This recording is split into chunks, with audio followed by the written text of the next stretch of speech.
Good morning students. Last lecture में हमने परावर्तन के नियम और परावर्तन नियमों की व्याख्या हाइगेन सिद्धांत से की थी और उससे कनेक्टेड मैंने आपको टॉपिक और बताया था कि अपवर्तन क्या है और अपवर्तन के नियम क्या है। जो हमारा सेकंड टॉपिक होगा अपवर्तन, अपवर्तन के नियम और अपवर्तन नियमों की व्याख्या किससे? हाइगेन सिद्धांत से। तो अपवर्तन क्या है, अपवर्तन के नियम क्या है, इसके बारे में हम पहले बात कर चुके हैं। बताया था अपवर्तन क्या होता है, जब कोई प्रकाश किरण एक माध्यम से दूसरे माध्यम में प्रवेश करती है। जब कोई प्रकाश किरण एक माध्यम से दूसरे माध्यम में प्रवेश करती है तो पृथक्कारी तल पर वो अपने पथ से क्या होती है? विचलित हो जाती है। अपने मूल पथ से क्या होती है? विचलित हो जाती है। तो ये जो प्रकाश किरण का अपने मूल पथ से विचलित हो जाने की घटना है, इसी को हम क्या बोल रहे हैं? अपवर्तन। तो सिंपल से डेफिनेशन है, प्रकाश किरण जब किसी एक माध्यम से दूसरे माध्यम में प्रवेश करती है तो पृथक्कारी तल पर प्रकाश किरण का अपने मूल पथ से विचलित हो जाने की घटना अपवर्तन कहलाता है। ओके ना। इसके बाद में सर अपवर्तन के नियम हमने बात की थी कि अपवर्तन क्या है। तो बताया था आपतित किरण के द्वारा अभिलंब के साथ बनाया गया कोण आपतन कोण कहलाता है। अपवर्तित किरण के द्वारा अभिलंब के साथ बनाया गया कोण अपवर्तन कोण कहलाता है, डिनोटेड बाय आई और आर। तो आई कौन है? आपतन कोण और आर कौन है? अपवर्तन कोण। तो इन्हीं को लेकर अपवर्तन का पहला नियम दिया गया जिसे स्नेल का नियम भी बोला जाता है। क्या है सर इसका मैथमेटिकल ध्यान रखना है हमें। Sine i upon sine r बराबर mu. Sine i upon sine r बराबर क्या है? म्यू है। तो आपको इसमें ध्यान रखना है कि sine i upon sine r बराबर कितना है? म्यू है। तो यहां से आप देखो आई कौन है? आपतन कोण, आर कौन है? अपवर्तन कोण और म्यू कौन है? आपका अपवर्तनांक। म्यू कौन है? आपका अपवर्तनांक है। तो यहां से हम बोल सकते हैं कि अपवर्तन के प्रथम नियम के अनुसार या स्नेल के नियम के अनुसार आपतन कोण की ज्या, साइन को हिंदी में क्या बोलते हैं? ज्या बोलते हैं। कोस को बोलते हैं कोज्या और टेन को बोलते हैं स्पर्शज्या। तो ये है आपतन कोण की ज्या और ये है अपवर्तन कोण की ज्या।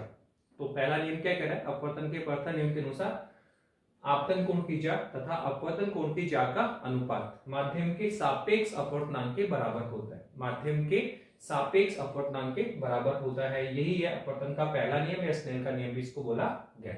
और सर अपवर्तन का द्वितीय नियम कौन है? तो सिंपल है। क्या सर? आपतित किरण, अपवर्तित किरण और अभिलंब तीनों एक ही तल में उपस्थित होते हैं, एक ही समतल में उपस्थित होते हैं। यही अपवर्तन का द्वितीय नियम है। तो अपवर्तन क्या है, अपवर्तन ये नियम क्या है, हमें क्लियर हो गया होगा।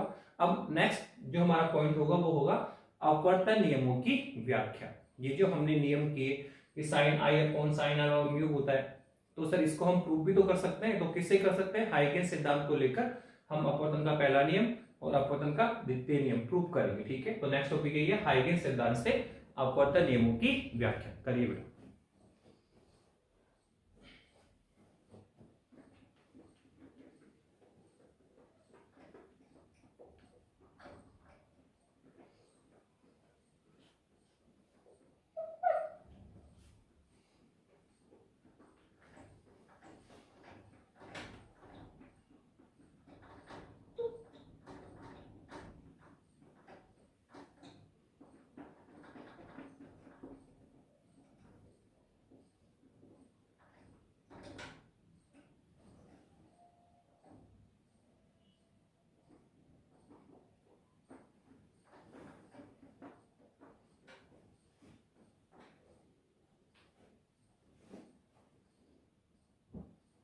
देखिए टॉपिक हमारा क्या है?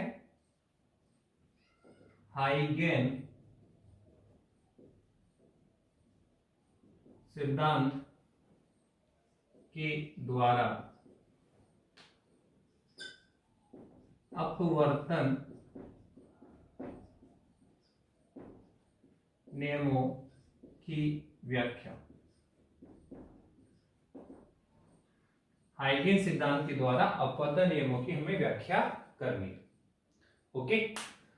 तो सर कैसे करेंगे, किस तरह से करेंगे? तो वो सिंपल है। एक आपको आपतन तल लेना है, उस पर हम एक समतल तरंगा का आपतित करवाएंगे और उसका फिर अपवर्तित तरंगा का हम सर्च करेंगे, जैसे हमने हाइगेन सिद्धांत के द्वारा परावर्तन नियमों में किया था।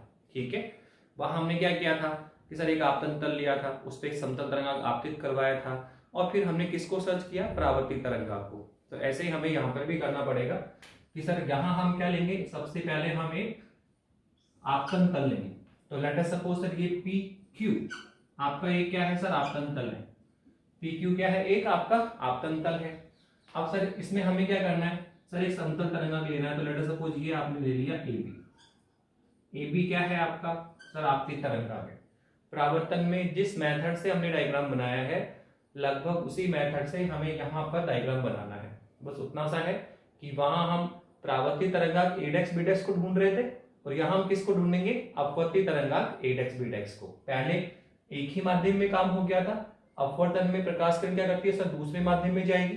तो हमें यहाँ डायग्राम सेकंड माध्यम में जाके बनाना होगा, ठीक है। क्योंकि परावर्तन में क्या था कि फर्स्ट माध्यम में सारा डायग्राम बन गया था। अब हमें अपवर्तित तरंग की बात करेंगे तो हमें द्वितीय माध्यम में आना पड़ेगा। तो ये आपका पहला माध्यम है, ये आपका दूसरा माध्यम है। हम मान लेते हैं कि पहले माध्यम में वेग कितना है C1 और दूसरे माध्यम में वेग कितना है C2, क्योंकि हम जानते हैं कि अलग अलग माध्यम में प्रकाश के तरंगों का वेग क्या होता है, अलग अलग होता है, ठीक है ना। तो ये हमने एक समतल तरंगांक ए बी ले लिया है। तो समतल तरंगांक तो ले लिया आपने, अब किसको ढूंढना है सर, अपवर्तित तरंगांक एडेक्स बीडेक्स। किसको सर्च करेंगे हम सर, अपवर्तित तरंगांक एडेक्स बीडेक्स को हमें ढूंढना है, ठीक है। तो इसके लिए आगे काम करिए। तो बताया था हम क्या करते हैं सर, एक तो टॉप पर प्रकाश किरण की परिकल्पना करेंगे और सर एक बॉटम पर हम परिकल्पना करेंगे।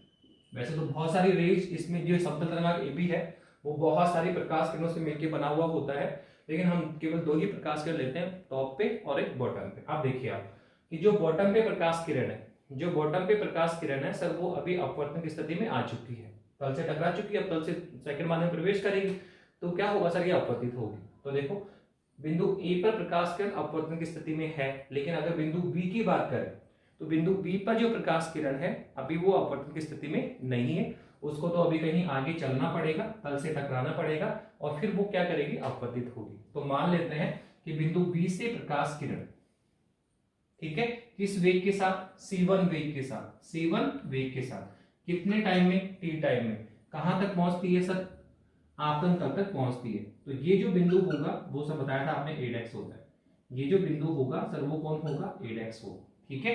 तो माना बिंदु बी से प्रकाश किरण C1 वेग के साथ T समय में बिंदु एडेक्स तक पहुंचती है। तो बताओ कितनी डिस्टेंस ट्रैवल होगा सर, बी एडेक्स डिस्टेंस ट्रैवल होगी। कितनी डिस्टेंस ट्रैवल होगी सर, बी एडेक्स कितना होगा सर, वेग इनटू समय। दूरी डिस्टेंस क्या होती है सर, वेग इनटू समय होता है। तो क्या होगा सर, C1 इनटू T, वेग इनटू समय। क्या निकाला, डिस्टेंस निकाला। तो सर ये है आपका क्या, C1T। कौन है सर आपका, ये C1T है, बी एडेक्स कौन है आपका, C1T है। अब देखिए आप आगे बढ़िए तो क्या हमें मिल गया सर, ये प्रकाश किरण बिंदु बी से C1 वेग के साथ T समय में कितना ट्रैवल करती है सर, बी एडेक्स कितना, C1T। तो सर हम B से एडेक्स आ गए। अब हमें किसको ढूंढना सर, एडेक्स तो हमें फाइंड आउट हो गया सर, हमें बीडेक्स को भी सर्च करना है सर, हमें बीडेक्स को सर्च करना है। तो अब ये प्रकाश किरण ए से कहां जाती है, बी से कहां आई, एडेक्स पे। तो ये प्रकाश किरण जो बिंदु ए पर है वो ए से कहां जाएगी, बीडेक्स पर। तो सर हमें बीडेक्स ढूंढना हो तो सबसे पहले ये विचार करो कि सर ये जो बीडेक्स यहाँ पे कहीं पे होगा तो वो बिंदु ए से कितने डिस्टेंस पर होगा। तो देखो दोनों प्रकाश किरण के पास टाइम तो दोनों का सेम ही है, इसको भी टी टाइम चलना है और इसको भी टी टाइम चलना है, टाइम दोनों के पास सेम ही है, इसको भी टी टाइम चलना है उसको भी टी टाइम चलना है, पर दोनों का वेग क्या है, अलग अलग है। यहाँ जो प्रकाश किरण चल रही है, ये वाली जो बिंदु बी से प्रकाश किरण वो C1 वेग से चल रही है, पहले माध्यम में है, लेकिन यहाँ जो प्रकाश किरण आगे मूव करेगी टी टाइम सर वो दूसरे माध्यम में। तो कितना वेग है, C2 वेग के साथ।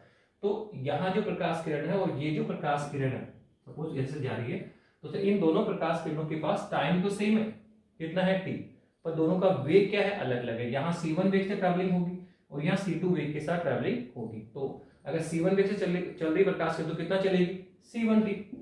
अब यहाँ पे C2 वेग से चलेगी तो कितना चलेगी सर, यहाँ पे डेफिनेटली C2T डिस्टेंस चलेगी। कितने वेग से, C2 वेग के साथ कितने टाइम में, T टाइम में। तो कितना चलेगी, C2T डिस्टेंस ट्रैवलिंग होगी, C2T डिस्टेंस क्या होगी, ट्रैवलिंग होगी। तो सर यहाँ से बिंदु ए से जो बीडेक्स होगा सर कितनी डिस्टेंस पर होगा, C2T डिस्टेंस पर होगा। तो बिंदु बीडेक्स फाइंड आउट करने के लिए वही सब कुछ करना है जो हमने परावर्तन में किया। क्या किया था सर, बिंदु ए को केंद्र मानते हुए चाप ड्रॉ करते हैं और एडेक्स से क्या डालते हैं, टेंजेंट डालते हैं। याद करिए आप परावर्तन में सही किया कि बिंदु ए से क्या करते हैं, पहले चाप ड्रॉ करेंगे कितना सर, C2T त्रिज्या का, और ए से क्या डालेंगे, टेंजेंट डालेंगे। तो चाप और टेंजेंट का जो कॉन्साइड पॉइंट है, चाप और टेंजेंट का जो कॉन्साइड पॉइंट है सर वही बीडेक्स की स्थिति को रिप्रेजेंट करेगा। ओके, तो आप देखो बिंदु ए से आप लेके चलिए, तो सर बिंदु ए को सेंटर मानते हुए हमने क्या किया सर, C2T त्रिज्या का चाप ड्रॉ कर दिया। क्या किया सर, ये लो हमने क्या कर रखा है सर, इस तरह से किया हमने कि बिंदु ए को सेंटर मानते हुए C2T त्रिज्या का चाप खींचा। तो आप बताइए जो चाप है इसका सर एवरी पॉइंट, चाहे आप इस पॉइंट की बात करें, चाहे आप इस पॉइंट की बात करें, चाहे आप इस पॉइंट की बात करें, चाहे हम इस पॉइंट की बात करें, इसका एवरी पॉइंट ही क्या हो सकता है सर, बीडेक्स हो सकता है। इसका एवरी पॉइंट किसकी तरह लाइक करेगा होगा सर, बीडेक्स। क्यों? क्योंकि सर ये जो आपका पॉइंट है, ये जो डिस्टेंस है सर वो भी कितनी है, C2T। सर ये डिस्टेंस है वो भी कितनी है, C2T। ये डिस्टेंस कितनी है, C2T। ठीक है, प्रकाश तरंग इधर आ रही है तो ये बीडेक्स बनेगा, इधर से अपवर्तित हुई तो ये होगा, अपवर्तन के बाद इधर मूव करती है तो ये बीडेक्स होगा। तो चाप का एवरी पॉइंट ही क्या होगा, बीडेक्स होगा। पर सर एक्चुअल बीडेक्स कौन होगा, एक्चुअल बीडेक्स कैसे निकालेंगे? तो देखो एक्चुअल बीडेक्स निकालने के लिए हम क्या करते हैं, बताया था पहले चाप ड्रॉ करें और फिर उसके बाद में बिंदु एडेक्स से क्या करें, टेंजेंट ड्रॉ करें। बिंदु एडेक्स से क्या करना है, टेंजेंट ड्रॉ करना है। तो सर हमने बिंदु एडेक्स से इस पे टेंजेंट ड्रॉ किया और जब हमने टेंजेंट ड्रॉ किया तो सर इस तरह से ये टेंजेंट ड्रॉ हुआ। एक टेंजेंट ड्रॉ करेंगे तो जैसे टेंजेंट ड्रॉ करेंगे तो सर एक पॉइंट पर ये कॉन्साइड होगा, ये चाप का ये जो एक बिंदु है सर वो इसको कॉन्साइड करेगा। तो लेट अस सपोज सर इस बिंदु पे ये कॉन्साइड करता है, इस बिंदु पर ये कॉन्साइड करता है, तो ये हमारा बिंदु बीडेक्स होगा। ये जो हमारा बिंदु है वो क्या होगा, बीडेक्स होगा। तो प्रकाश किरण इस तरह से नहीं जाएगी, ठीक है, ये इस तरह से आएगी। तो ये है आपका बीडेक्स और इसके समांतर आप लाइन ड्रॉ करें तो ये हमें मिल गया एडेक्स बीडेक्स। ये हमें क्या मिल गया है, एडेक्स बीडेक्स। कौन है सर ये, सर ये अपवर्तित तरंगांक है। कौन है सर ये, अपवर्तित तरंगांक। तो यहां तक कोई दिक्कत, यहां तक का जो डायग्राम बना वो क्लियर होगा आपको। इसमें हम थ्योरी कैसे लिखेंगे, तो जो आपने माइंड में चला, जो आपने सोचा, ठीक है, जैसा आपने किया उसी को शब्दों में आप लिखें तो वो आपका थ्योरी बन जाएगा। जैसे हाइगेन ने अपवर्तन नियमों, हाइगेन सिद्धांत ने अपवर्तन नियमों की व्याख्या करने के लिए चित्रानुसार एक आपतन तल PQ लिया तथा उस पर एक समतल तरंगांक AB आपतित करवाया, उस पर समतल तरंगांक आपतित कराया। बिंदु A पर प्रकाश किरण, बिंदु A पर प्रकाश किरण अभी अपवर्तन की स्थिति में है, लेकिन बिंदु B पर प्रकाश किरण अभी अपवर्तन की स्थिति में नहीं है। तो माना बिंदु B से प्रकाश किरण, माना बिंदु B से प्रकाश किरण C1 वेग के साथ, C1 वेग के साथ t समय में, C1 वेग के साथ t समय में बिंदु एडेक्स तक पहुंचती है। तो स्पष्ट है बी एडेक्स कितना होगा, C1t। बी एडेक्स कितना होगा, C1t। ओके, तो एडेक्स मिल गया। अब बोलो बिंदु बीडेक्स की स्थिति ज्ञात करने के लिए, बिंदु बीडेक्स की स्थिति ज्ञात करने के लिए बिंदु A को सेंटर मानते हुए, बिंदु A को सेंटर मानते हुए C2T कितनी डिस्टेंस चलेगा सर, C2T त्रिज्या का हम चाप ड्रॉ करेंगे, C2T त्रिज्या का चाप ड्रॉ करेंगे तथा बिंदु एडेक्स से इस पे टेंजेंट डालेंगे। चाप तथा टेंजेंट का जो कॉन्साइड पॉइंट है, चाप तथा इस टेंजेंट का जो कॉन्साइड पॉइंट है सर वही बिंदु बीडेक्स की स्थिति को रिप्रेजेंट करेगा। स्पष्ट है, एडेक्स बीडेक्स, एडेक्स बीडेक्स एक अपवर्तित तरंगांक होगा। एडेक्स बीडेक्स क्या होगा, अपवर्तित तरंगांक होगा। तो हमने डायग्राम बना लिया। अब थोड़ा सा हम आगे बढ़ते हैं, सर आगे क्या करना है, कैसे काम करेंगे। तो देखो हमने एडेक्स AB आपकी तरंगांक था और एडेक्स बीडेक्स कौन है आपका, अपवर्तित तरंगांक है, ठीक है। तो अब हमें क्या प्रूव करना है सर, अब हमें प्रूव करना है अपवर्तन का नियम। सर अपवर्तन का पहला नियम, अपवर्तन का द्वितीय नियम। तो आप देखो अपवर्तन का फर्स्ट नियम है क्या सर, ये sin I upon sin R equivalent mu. ये है आपका sin I upon sin R बराबर कितना है, म्यू है, ठीक है। यही अपवर्तन का पहला नियम है, स्नेल का नियम भी इसको कहा जाता है। तो सर ये मुझे प्रूव करना है, तो कैसे प्रूव करें।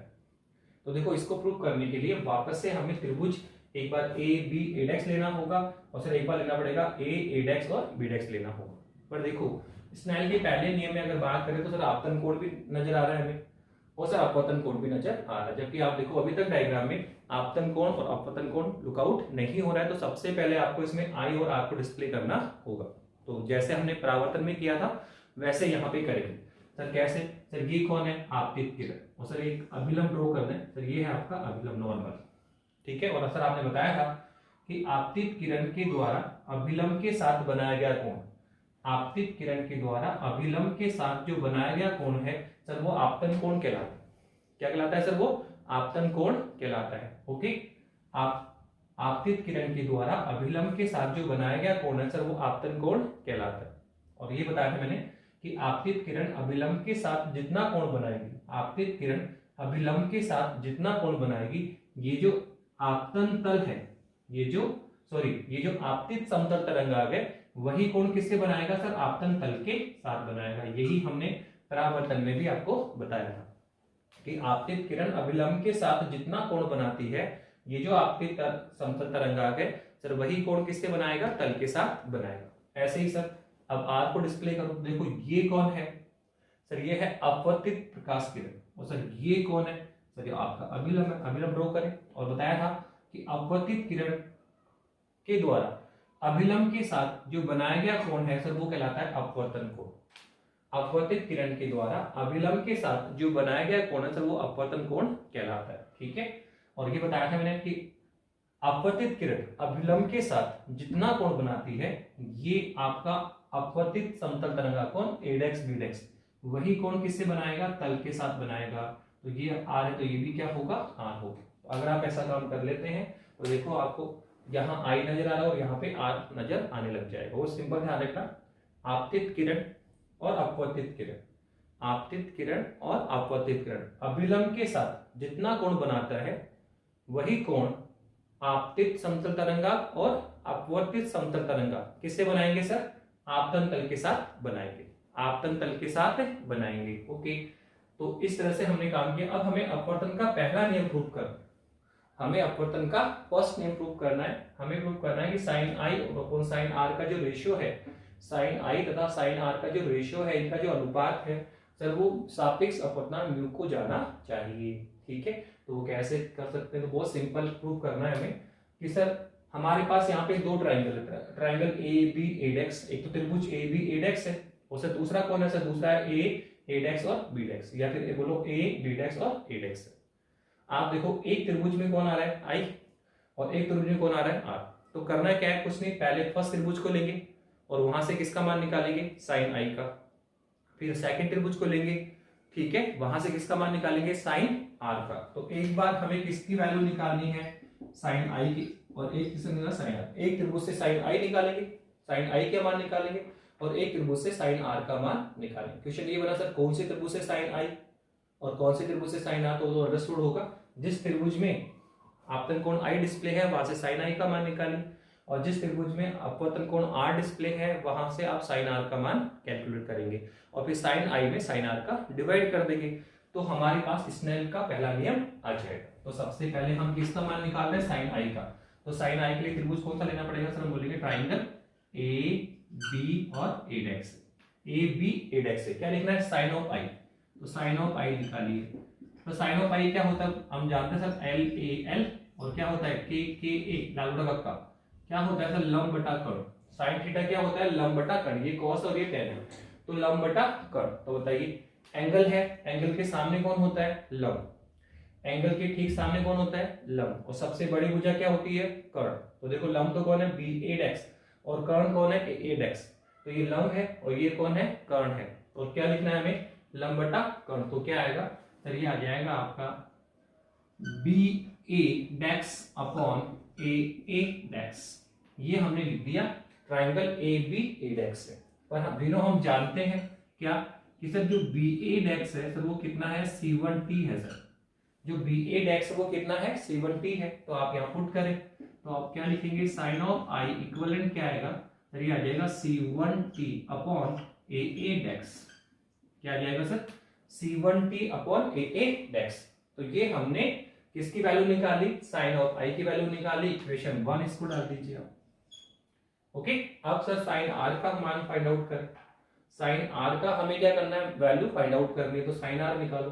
तो साइन आर के लिए आप त्रिभुज किस पे करेंगे, ए बी एडेक्स पे। तो अब आप लिखेंगे त्रिभुज ए बी डेक्स और एडेक्स। क्या लिखना था, साइन ऑफ आर लिखना था सर, वही लंब बटा कर्ण। तो देखो एंगल के ठीक सामने कौन होता है, लंब। तो ए बी डेक्स क्या है सर, ए बी डेक्स, ये कितना होगा, C2T, ठीक है। ए बी डेक्स ये तो कौन हुआ, लंब, और सबसे बड़ी भुजा क्या है, कर्ण, ए डेक्स, और ये क्या हो गया आपका आधार। तो क्या आएगा सर, लंब बटा कर्ण। तो क्या आएगा सर, ये आएगा ए बी डेक्स अपॉन में कौन है, ए डेक्स। बट विनो हम जानते हैं कि जो ए बी डेक्स है सर वो कितना है, C2T है। तो तो आप इसमें वैल्यू पुट करें तो हमारे पास क्या आ जाएगा, साइन ऑफ आई इक्विवेलेंट कितना आएगा, तो साइन ऑफ आई आप निकालते हैं तो हमारे पास साइन ऑफ आई आ जाता है sine of r, sine of r कितना आएगा, तो ये हमारे पास आ गया C2T अपॉन ए डैश, समीकरण नंबर 2। आप देखिए तो हमने पहले त्रिभुज ए बी ए डैश लिया, वहां से साइन आई लिख लिया, सेकंड त्रिभुज A B dash A dash लिया, वहां से साइन आर लिख लिया। अब क्या करना है सर, इक्वेशन 1 और इक्वेशन 2, तो यहां साइन आई में साइन आर का डिवाइड कर दें, तो equation 1 divided by 2 we get, समीकरण 1 में समीकरण 2 का भाग करने पर क्या आएगा सर, ये आएगा sine i upon sine r equivalent कितना आएगा, देखो हमारे पास आ जाएगा साइन आई का वैल्यू को C1T अपॉन ए डैश कितना आने वाला है, C1T upon a dash divided by C2T upon a dash. Sine i की वैल्यू रखी, साइन आर की वैल्यू रखी, आप देखो ए डैश से ए डैश कैंसिल होगा और सर टी से टी कैंसिल हो जाएगा, तो कुल मिला के हमारे पास आ जाएगा sine i upon sine r equivalent कौन है, C1 upon C2, C1 upon C2, यहां तक हम पहुंच गए। तो देखो वैसे तो इसको डायरेक्टली लिखा जा सकता है कि जो ये C1 अपॉन C2 है सर, यही होता है सापेक्ष अपवर्तनांक म्यू, यही क्या होता है, सापेक्ष अपवर्तनांक म्यू होता है, ठीक है।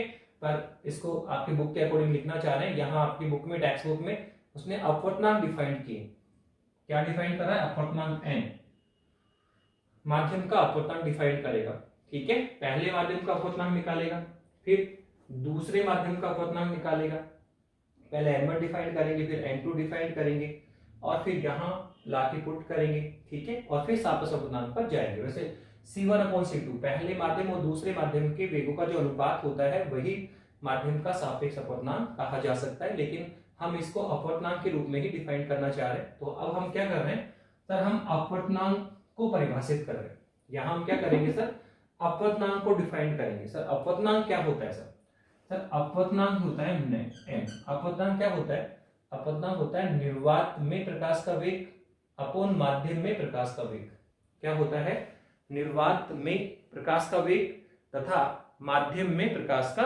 वेग। कोई किसी भी माध्यम का अगर आप अपवर्तनांक लिख रहे हो तो आप लिखोगे निर्वात में प्रकाश का वेग तथा उस माध्यम में प्रकाश का वेग का जो अनुपात होता है वो माध्यम का अपवर्तनांक होता है, ठीक है। तो अपवर्तनांक क्या होता है, निर्वात अपॉन माध्यम, निर्वात अपॉन माध्यम, निर्वात में वेग कितना सर c होता है 3 × 10⁸ और माध्यम में वेग माना कितना v वेलोसिटी, तो निर्वात अपॉन माध्यम, निर्वात अपॉन माध्यम का जो रेशियो होगा सर वो अपवर्तनांक होता है। मतलब अपवर्तनांक किसका, पहले माध्यम का या दूसरे माध्यम का, तो सिंपल है, जिस माध्यम का वेग आप यहाँ पे लोगे सर उसी माध्यम का अपवर्तनांक हमें फाइंड आउट होता है, जिस माध्यम का आप वेग लोगे उसी माध्यम का अपवर्तनांक फाइंड आउट होगा। तो सबसे पहले हम लिख रहे हैं प्रथम माध्यम का अपवर्तनांक, क्या लिखा, प्रथम माध्यम का अपवर्तनांक, अपवर्तनांक कौन है sir, let us suppose n1 कौन है सर, ये है सर पहले माध्यम का अपवर्तनांक। अपवर्तनांक क्या होता है सर, अपवर्तनांक होता है निर्वात अपॉन माध्यम, निर्वात में प्रकाश का वेग और माध्यम में प्रकाश के वेगों का जो अनुपात होता है सर वही होता है माध्यम का अपवर्तनांक। ओके, तो आप बताइए n1 कितना होगा सर, n1 है पहले माध्यम का अपवर्तनांक, तो क्या होगा, निर्वात अपॉन माध्यम, तो निर्वात तो कितना होगा c, निर्वात का वेग कितना है c, ओके।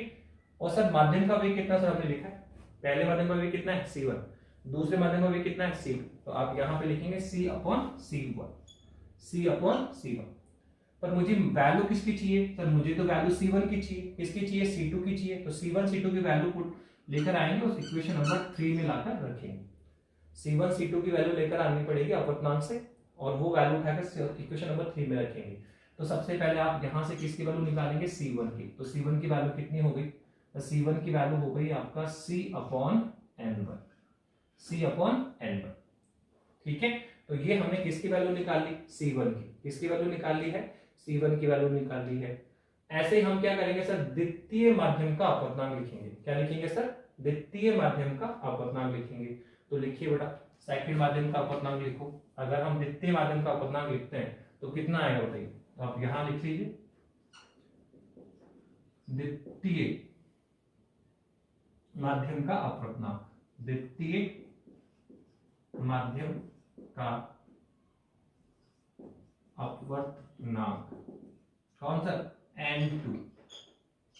कैसे लिखे, किस तरह से निकालें, द्वितीय माध्यम का अपवर्तनांक क्या लिखेंगे, N2। कैसे निकालेंगे सर, बोला सिंपल वही है, क्या होता है निर्वात अपॉन माध्यम, तो निर्वात में कितना है C और माध्यम में कितना है C2, तो यहां हम लिखेंगे C अपॉन C2, ठीक है।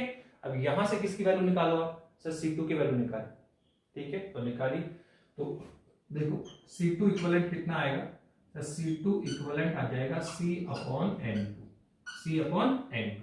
तो देखो यहां से हमने किसकी वैल्यू निकाली, C1 की, कितनी है सर C अपॉन N1, और सर यहां से हमने किसकी वैल्यू निकाली, C2 की, सर क्या है C अपॉन N2। तो अब आप क्या करेंगे, यहां से C1 की वैल्यू उठाएं और सर यहां से C2 की वैल्यू उठाएं और इक्वेशन 3 में लाके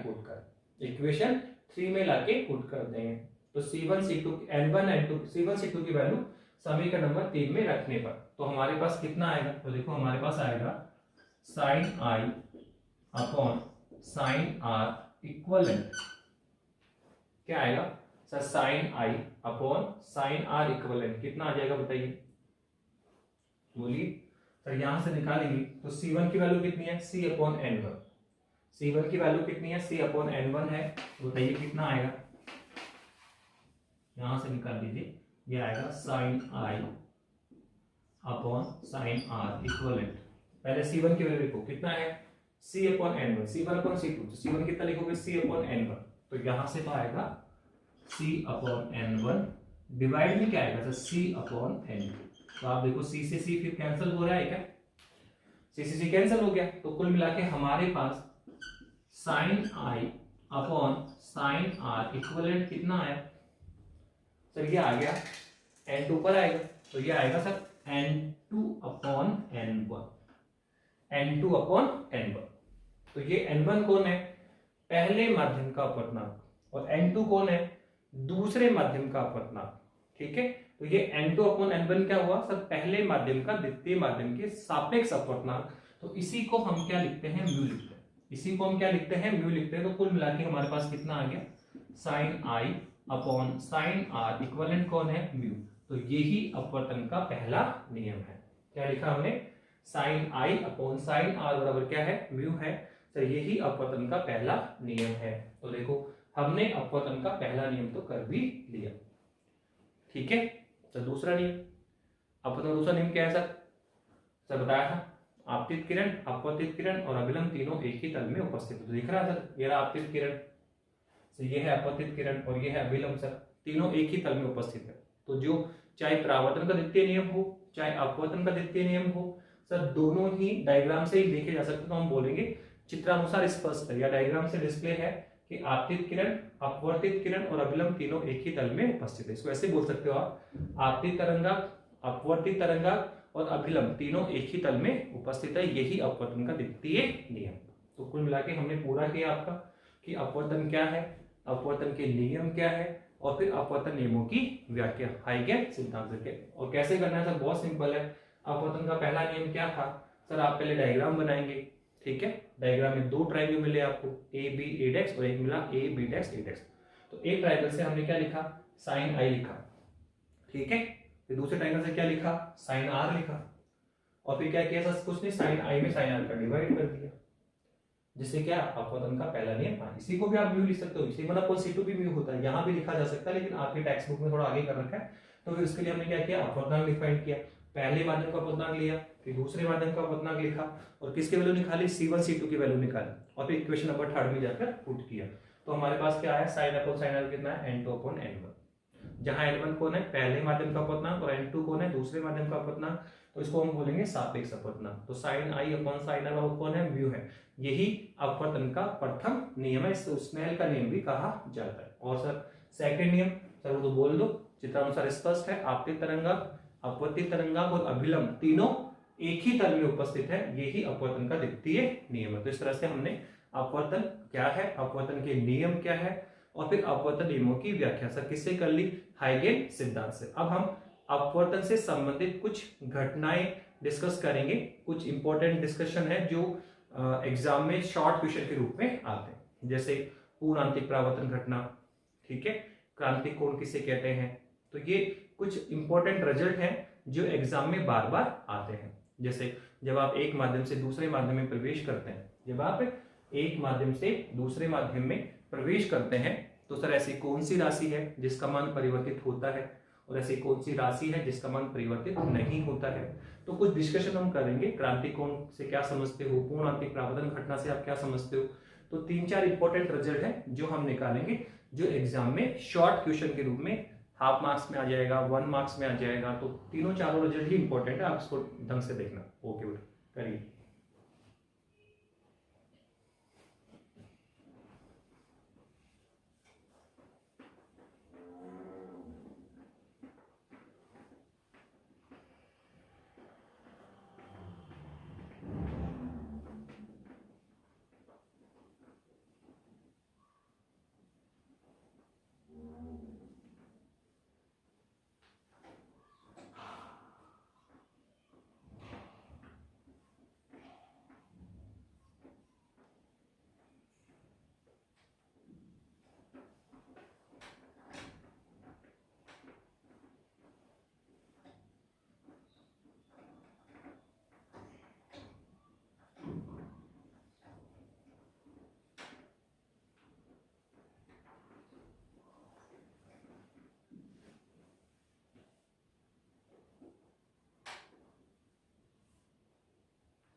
देखिए अब हम बात कर रहे हैं अपवर्तन से संबंधित कुछ घटनाएं।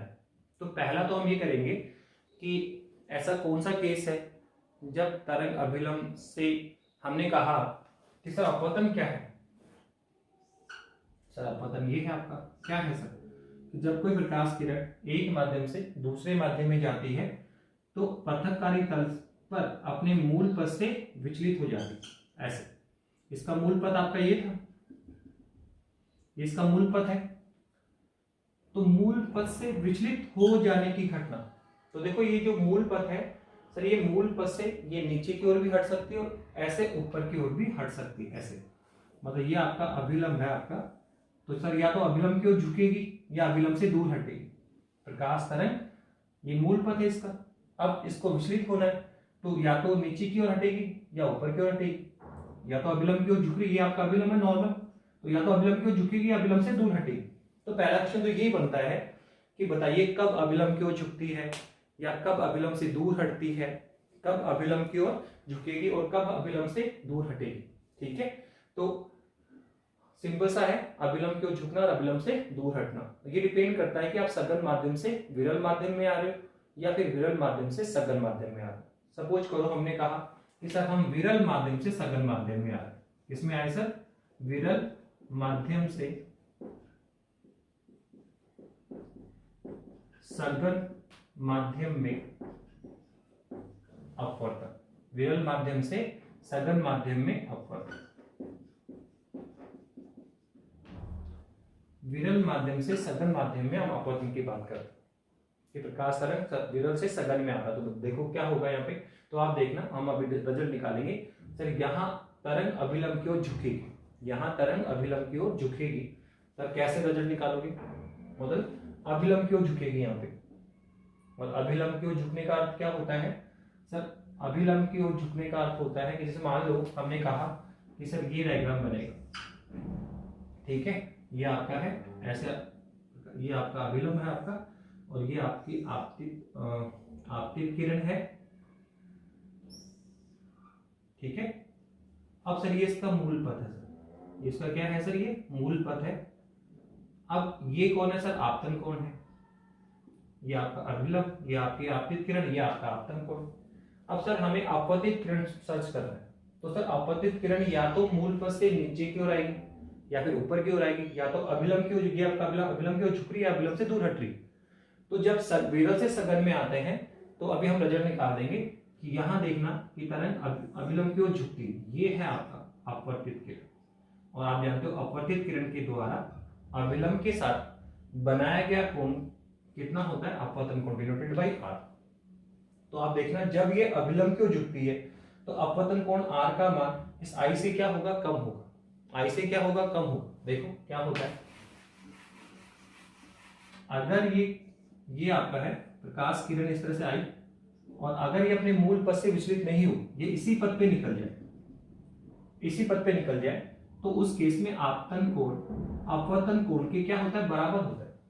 अगर तरंग अपने मूल पथ से विचलित ही नहीं होगी तो आप देखो यहाँ पे आई और आर क्या होंगे, बराबर होंगे।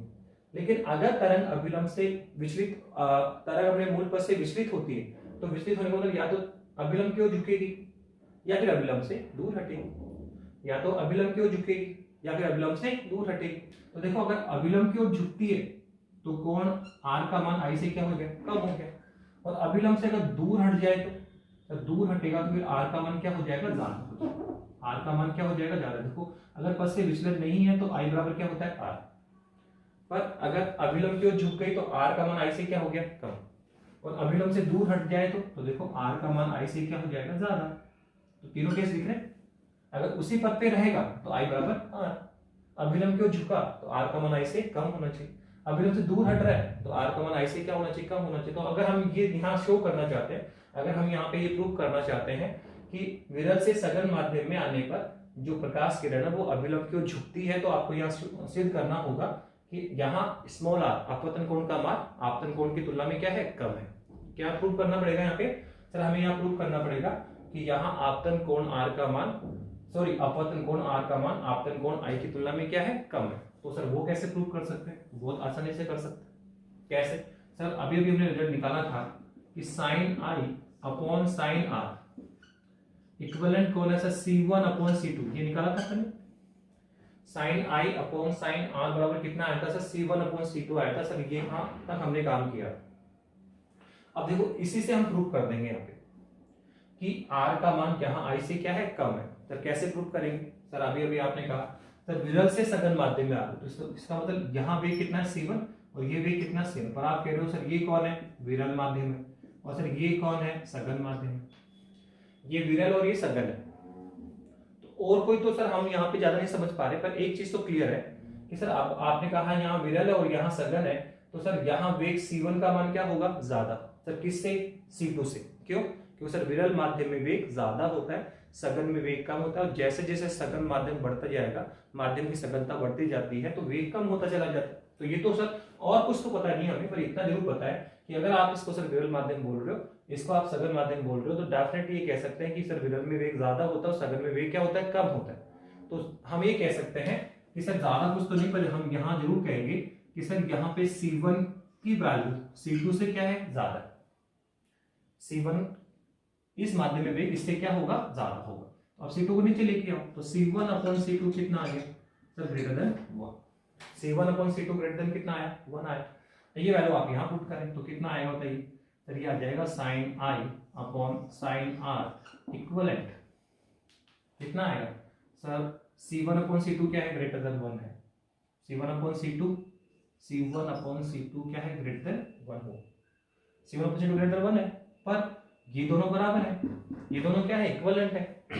तो अगर C1 अपॉन C2 1 से बड़ा है तो definitely sine i upon sine r भी 1 से बड़ा होगा। ठीक है, ये दोनों बराबर है, C1 अपॉन C2 1 से बड़ा है, पर ये दोनों इक्विवेलेंट है, तो अगर ये 1 से बड़ा है तो फिर ये भी 1 से बड़ा होगा। तो हम कह सकते हैं यहाँ पे कि sir sine i upon sine r is also greater than 1, is also greater than 1। ठीक है, अब बताइए यहां से आपने देखा, तो अब आप साइन आर को उधर लेकर आ जाओ, तो क्या लिखोगे, साइन आई ग्रेटर देन होगा sine of r, sine i greater than sine of r. और ये ऑलवेज ध्यान रखना कि अगर sine of theta, sine of i बड़ा है साइन ऑफ आर से, तो वो तभी संभव है जब आई की वैल्यू आर से क्या हो, ग्रेटर हो। हम जानते हैं, देखो यार साइन ऑफ 90 बड़ा होता है साइन ऑफ 30 से, क्योंकि साइन 90 कितना होता है 1 और साइन 30 कितना होता है सर 1/2। ठीक है, तो देखो अगर मान बड़ा है तो वो मान तभी बड़ा होगा जब एंगल बड़ा होगा।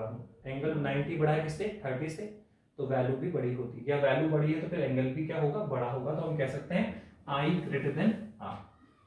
तो जैसे आपने प्रूव किया कि सर यहाँ आपतन कोण का मान अपवर्तन कोण से क्या है, ज्यादा है, तो हम ऐसे बोल देंगे कि यहाँ अपवर्तन कोण का मान आपतन कोण से क्या है, कम है, तो अभिलंब की ओर ही झुकना होगा। तो हमने यहाँ प्रूव कर दिया कि जब प्रकाश किरण विरल माध्यम से सघन माध्यम में आती है, जब कोई प्रकाश किरण विरल माध्यम से सघन माध्यम में आती है तो वो अभिलंब की ओर झुकती है और यहाँ अपवर्तन कोण का मान आपतन कोण से क्या होता है, कम होता है। पर अगर इसका रिवर्स देखें तो प्रकाश किरण सघन माध्यम से विरल माध्यम में भी आ सकती है। सघन माध्यम से किसमें आए सर, विरल माध्यम में आए तो सर अगर सघन से विरल माध्यम में आएगी तो ठीक इसका सर बदल उल्टा करना पड़ेगा सर। डायग्राम तक ये बनेगा कैसे, सर ये लीजिए, ठीक है। तो क्या करना है सर, यहाँ मूल पथ से देखो, ये आपका मूल पथ होता है, ठीक है। ये आपतन कोण है सर, ये अभिलंब है सर, ये आपतित किरण है। तो सर अगर विचलन नहीं होगा तो I बराबर R, अगर विचलन होगा अभिलंब की ओर झुकेगी तो अपवर्तन R का मान I से ज्यादा। सर यहाँ सघन से किसमें आ रहा है, विरल में, तो उसका उल्टा होगा, यहाँ अभिलंब की ओर झुकती है और आप देखना यहाँ पे क्या अभिलंब से दूर हटेगी, तो अभिलंब दूर हटेगा मतलब ऐसा आएगा सर, इस तरह से। और ये तभी संभव है जब अपवर्तन कोण R का मान आपतन कोण I से क्या हो, ज्यादा हो। तो जब प्रकाश किरण सघन से किसमें आएगा, विरल में, तो अभिलंब से दूर हटेगा। यहाँ क्या था, विरल से किसमें आए, सघन, तो अभिलंब की ओर झुकेगा। तो इसका रिवर्स करोगे, उल्टा करोगे तो अभिलंब से दूर हटेगा। पर इसको भी प्रूव कर सकते हैं सर, कैसे, देख लो आप, वो सेम प्रोसेस C1/C2। तो बताओ आपने क्या प्रूव किया सर, हमने प्रूव किया sir sine I upon sine R equivalent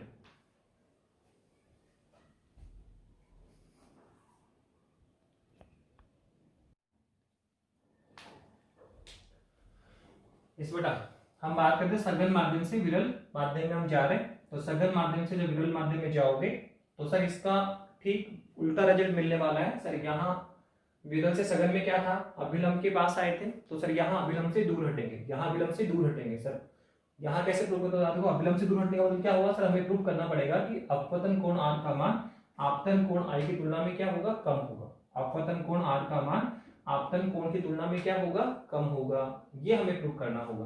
तो सर इसको प्रूव करने के लिए देखो क्या करेंगे सर, वही है sine I upon sine R कितना है सर, वापस से सर देखो हमने C1/C2 प्रूव किया, C1/C2 हमने निकाला हुआ है। लेकिन यहाँ हमें और कुछ तो नहीं पता, पर हम कह रहे हैं कि सर ये कौन है, सघन माध्यम, हमने लिखा सर ये कौन है, सघन, और सर ये कौन है, विरल। आप बताओ सघन से विरल में जाते हो, सघन में वेग क्या होगा, कम, और विरल में क्या होगा, वेग ज्यादा। तो हम कह सकते हैं सर यहाँ C1 वेग का मान C2 से क्या होगा, कम होगा, ये होगा। अब आप C2 को नीचे लेकर आओ, तो C1/C2 क्या आएगा, लेस देन 1 आएगा। ये वैल्यू पुट करो ऊपर, तो आप देखो क्या आएगा, sine I upon sine R, sine I upon sine R कितना आएगा, C1/C2, पर दैट इज लेस देन 1। इसकी वैल्यू क्या है सर, 1 से कम है। तो आप देखो यहाँ से कितना आया sir, sine I upon sine R less than कितना है, 1। अगर C1/C2 लेस देन 1 है, और आप देखो ये दोनों आपस में क्या है, बराबर है, ये दोनों आपस में क्या है, बराबर है, तो हम कह सकते हैं कि सर अगर C1/C2 1 से कम है तो sine I upon sine R भी 1 से कम होगा, sine I upon sine R भी 1 से क्या होगा, कम होगा। अब इसको आप आगे लेकर चलिए, तो सर ये कितना आ जाएगा हमारे पास में, सर हमारे पास आ जाएगा sine I less than sine of R। और ये तो हम पहले बता चुके हैं कि अगर साइन I छोटा है साइन R से तो वो तभी पॉसिबल है जब I less then R, I less then R। तो यहाँ क्या प्रूफ हुआ कि अगर सघन से किस में आ रहे हो, विरल माध्यम में, सघन से किस में आ रहे हो, विरल माध्यम में आ रहे हो, तो सर डेफिनेटली यहाँ अपवर्तन कोण R का मान आपतन कोण I से क्या होगा, ज्यादा होगा। अपवर्तन कोण R का मान आपतन कोण I से क्या होगा, ज्यादा होगा। तो हम कह सकते हैं यहाँ पे कि क्या क्लियर होगा कि सर अपवर्तन कोण R का मान आपतन कोण I से क्या है, ज्यादा है। तो तभी संभव है, वो तो तभी संभव है जबकि ये जो प्रकाश किरण है अपवर्तन के पश्चात अभिलंब से दूर हटे। देखो दूर हटेगी, तीनों केस कर लिए अपन ने, ये वाला देखो, ये है आपतित किरण, ठीक है, आपने मूल पथ पे ही जाती है। अगर अपने पथ से विचलित नहीं होती है तो हम कहेंगे I बराबर R, ठीक है, पथ से विचलन नहीं है। पर अगर अभिलंब की ओर झुक गई तो सर I छोटा होगा R से, और अभिलंब से दूर हटेगी तो सर R बड़ा होगा I से। तो एंगल के हिसाब से हम देख लेंगे कि कैसे हमें इसको देखना है, ठीक है। तो अगर पथ से विचलन नहीं है तो I बराबर R होता है, अगर पथ से विचलन हो रहा है तो अगर अभिलंब की ओर झुक गई तो R का मान I से कम, और अगर अभिलंब से दूर हट गई तो आर का मान आई से ज्यादा। ठीक है, तो इस तरह से हमने रिजल्ट निकाल दिया कि जब कोई प्रकाश किरण विरल माध्यम से सघन माध्यम में जाती है तो अपवर्तन के पश्चात जो प्रकाश किरण है वो अभिलंब की ओर झुकती है और यहाँ अपवर्तन कोण आर का मान आई से क्या होता है, कम होता है। और सेकंड रिजल्ट में हमने क्या प्रूव किया कि जब कोई प्रकाश किरण सघन माध्यम से विरल माध्यम में प्रवेश करती है, जब कोई प्रकाश किरण सघन माध्यम से विरल माध्यम में प्रवेश करती है तो यहाँ अपवर्तन के पश्चात जो प्रकाश किरण है वो अभिलंब से दूर हटती है और यहाँ अपवर्तन कोण आर का मान आई से क्या होता है, ज्यादा होता है। ठीक है, तो इस तरह अब इसको आप ऐसे भी ध्यान रख सकते हैं कि देखो ये कब अभिलंब के पास आएगी, कब अभिलंब से दूर हटेगी, तो ये तो पता है सर, मूल पद से विचलन नहीं होगा तो आई बराबर आर, अगर झुक गई तो आर का मान छोटा होगा, हट गई दूर तो आर का मान ज्यादा होगा। तो हमें ये देखना है कि सर आर कम हो रहा है या ज्यादा हो रहा है, कम होगा तो अभिलंब क्यों झुकेगी और आर का मान ज्यादा अभिलंब से दूर हटेगी। तो सर कैसे ध्यान रखें कि आर कम होगा ज्यादा होगा, तो वेलोसिटी के रेशियो में देख लो आप, जो वेलोसिटी है उसके बेसिस पे हम ध्यान रख सकते हैं। आप देखो C1 C2 जब आप पहले माध्यम से दूसरे माध्यम में आए तो आपको देखना है कि वेग कम हो रहा है कि बढ़ रहा है। अगर वेग कम होगा तो एंगल भी कम होगा और वेग बढ़ेगा तो एंगल भी क्या होगा, बढ़ेगा। जैसे आप देखो यहां हम विरल से सघन में गए तो अंडरस्टूड है सर, यहां से यहां जाने पे वेग क्या होगा, कम होगा। ये तो हम जानते हैं विरल में वेग ज्यादा होता है, सघन में इसी के बेसिस तो रिजल्ट निकाला ये। ठीक है, तो ये पता है सर यहाँ विरल से सघन में जाने पर वेग का मान क्या होता है, कम होता है। तो वेग कम हो रहा तो कोण भी क्या होगा, कम होगा, अर्थात यहाँ अपवर्तन कोण का मान कम होगा। और कम कब होगा, जब अभिलंब की ओर झुकेगी। तो आप वेग की बेसिस पे ध्यान रख लो कि अगर एक पहले माध्यम से दूसरे माध्यम में जाने के साथ वेग कम हो रहा तो एंगल भी कम होगा और वेग बढ़ रहा है तो एंगल भी क्या होगा, बढ़ेगा। तो आप देखो यहाँ जाने पे वेग क्या होता है, कम, तो एंगल भी क्या होगा, कम। और अगर एंगल कम कर रहे हो तो कहोगे कि अभिलंब की ओर झुकेगा। ठीक है, अब आप देखो यहाँ क्या है, तो सघन से विरल में जा रहे हैं तो यहाँ जाने पे वेग क्या हो रहा है, बढ़ रहा है, तो वेग बढ़ेगा तो एंगल भी बढ़ेगा। उसे ध्यान रखना, वेग घट रहा है तो एंगल घटेगा, वेग बढ़ेगा तो एंगल बढ़ेगा। तो आप देखो यहाँ वेग क्या था, घट रहा है तो एंगल घटेगा तो अभिलंब की ओर झुकेगी। और सर यहाँ वेग क्या हो रहा है, बढ़ रहा है, तो वेग बढ़ेगा तो एंगल भी क्या होगा, बढ़ेगा। बढ़ने के लिए क्या करना, अभिलंब से दूर हटना पड़ेगा। ठीक है, तो दो इंपॉर्टेंट रिजल्ट निकाले हमने कि जब कोई प्रकाश किरण विरल माध्यम से सघन माध्यम में प्रवेश करेगी तो वो अभिलंब की ओर झुकती है, लेकिन अगर वो सघन माध्यम से विरल माध्यम में प्रवेश करे तो अभिलंब से दूर हटती है। ठीक है, अब देखो इस रिजल्ट का तो हम स्टडी नहीं करेंगे, पर ये जो रिजल्ट है इसकी स्टडी हम करेंगे। सघन से विरल माध्यम में जो अपवर्तन है सर वो 2-3 इंपॉर्टेंट रिजल्ट देता है। एक तो आपका क्रांतिक कोण देगा, एक आपका पूर्ण आंतरिक परावर्तन देगा। ठीक है, तो इसके रिजल्ट हमें और समझने होंगे। सघन से विरल माध्यम में जो अपवर्तन होगा तो वो हमें इसके रिजल्ट और देखने होंगे। पूर्ण आंतरिक परावर्तन है, क्रांतिक कोण है, और इसमें एक चीज और देखेंगे अभी तो कि जब हम एक माध्यम से दूसरे माध्यम में जाते हैं तो ऐसी कौन कौन सी राशियां हैं जिनका मान परिवर्तित होता है, ऐसी कौन कौन सी राशियां हैं जिनका मान परिवर्तित नहीं होता है।